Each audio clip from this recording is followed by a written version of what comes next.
अस्सलाम वालेकुम। Digital educator के एक और नए वीडियो में आपका खैर मक़दम है।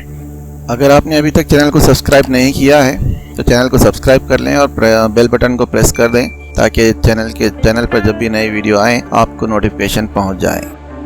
आइए शुरू करते हैं आज का वीडियो। ये वीडियो इर्तिबात लेसन इंसानी दिमाग से ताल्लुक़ रखता है, जो पिछले वीडियो का कंटिन्यूएशन है, यानी पार्ट 2 है। अगर आपने पार्ट 1 नहीं देखा होगा तो आई बटन में लिंक आ रहा है, क्लिक करके देख सकते हैं।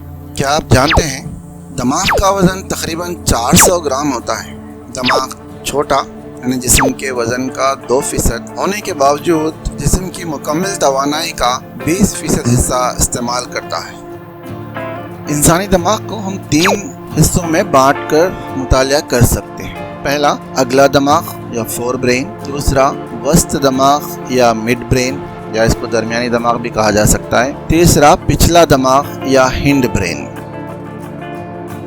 इस तस्वीर में देखिए इंसानी दिमाग के पोजीशंस को बताया गया है, यानी अगला दिमाग कहाँ पर है, दरमियानी दिमाग कहाँ पर होता है और पिछला दिमाग किसे कहते हैं। साथ ही साथ बाजू में जो आपको तस्वीर नज़र आ रही है, जो मुख्तलिफ रंगों में दिमाग को ज़ाहिर किया गया है, उसमें आप अगले दिमाग यानी जो सबसे बड़ा हिस्सा होता है अगला दिमाग, उसके मुख्तलिफ फसूस को बताया गया है जो अलग अलग रंगों में आपको नज़र आ रहे हैं, जैसे occipital lobe, parietal lobe, frontal lobe और टेम्पोरल लोब। उसके नीचे ही आपको पिछला दिमाग नज़र आएगा। आइए अगले दिमाग के मुताले को बढ़ाते हैं। अगला दिमाग का सबसे बड़ा हिस्सा है। इसे सेरिब्रम भी कहा जाता है। एक गहरा खांचा इसे 2 हिस्सों में तकसीम करता है। हर निस्फ हिस्से को मखी नीम कुर्रा कहा जाता है, या इसको इंग्लिश में सेरिब्रल हेमिस्फीयर बोलेंगे हम। मखी नीम कुर्रे का बैरूनी हिस्सा गहरे रंग का होता है, जिसे मखी नीम खशरा या सेरिब्रल कॉर्टेक्स कहते हैं। दिमाग की सतह हमवार नहीं होती। इसमें कई उभार जिन्हें मरगोले या गैरी और खांचे जिन्हें तजवीफ या सुलसी कहा जाता है पाए जाते हैं। अगले दिमाग के अफ़ाल। अगला दिमाग दिमागी सलाहियतों का मरकज़ होता है, जैसे सोचने, याददाश्त, इदराक, जज्बात और क़ुव्वत गोयाई को ख्वाबों में रखना, एहसासात की वजाहत करना, सर्दी, गर्मी और दबाव के लिए रद्द-ए-अमल का इजहार करना भी इसी के ज़िम्मे होता है। अगला दिमाग हिस्सी हिजानात जैसे दर्द, दर्जे हरारत, रोशनी का नशरियाती मरकज़ भी होता है।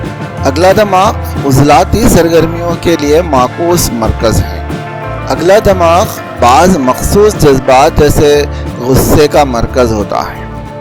पानी का तवाज़ुन, खून का दबाव, नींद, जिस्मानी तपिश और भूख का मरकज़ भी अगला दिमाग होता है।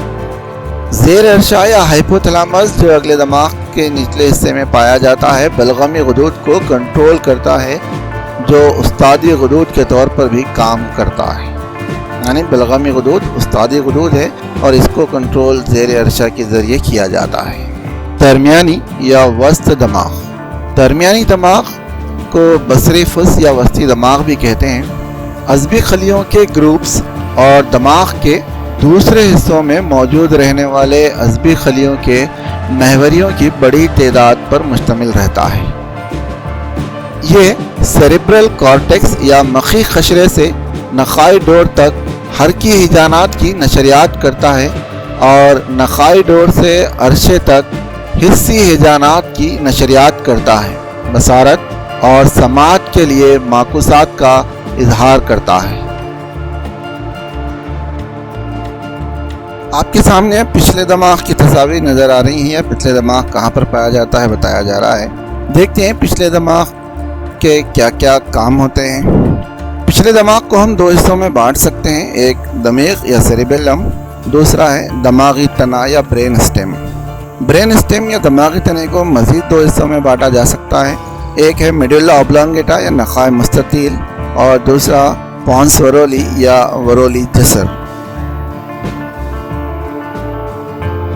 दमीग या सेरिबेलम ये मख के पीछे रहता है और इसकी सतह पर खाकी मादा और गहरी परतों में सफ़ेद मादा पाया जाता है। दमीग जिस्म के तमाम इरादी हरकत को ख्वाबों में रखता है। اس کے علاوہ یہ جسم کے توازن اور وضع برقرار رکھنے میں مدد دیتا ہے۔ دماغی تناؤ، جیسے کہ پہلے ہی کہا گیا تھا، دماغی تنے کو ہم 2 حصوں میں بانٹ رہے ہیں، نخاع مستطیل اور ورولی جسر۔ دیکھتے ہیں نخاع مستطیل کے تعلق سے۔ نخاع مستطیل نخاعی ڈور کے طور پر جاری رہتا ہے۔ نخاع مستطیل کی سطح پر سفید مادہ اور اندرونی پرتوں میں خاکی مادہ پایا جاتا ہے۔ نخاع مستطیل میں جسم کے اہم افعال کے مراکز پائے جاتے ہیں جو تنفس، دل کی دھڑکن، خون کے دباؤ، حرارت اور لعابی غدود کے افرازات پر قابو رکھتے ہیں۔ دماغ کے تمام عصبی ریشے نخاع مستطیل سے گزرتے ہیں اور نخاعی ڈور میں داخل ہوتے ہیں۔ پونس ورولی یا ورولی جسر، لاطینی زبان میں پونس کے معنی برج کے معنی آتے ہیں۔ اسے ویرولیس یعنی برج آف دا ویرولیس بھی کہا جاتا ہے۔ یہ اٹلی کے ایک ماہر تشریح الاعضاء یا اناٹومسٹ اور سرجن کوسٹانزو ورولیو کے نام سے موسوم ہے۔ یہاں اعصابی راستے پائے جاتے ہیں جو اصل دماغ سے دمیخ اور نخاع مستطیل سے گزرتے ہیں۔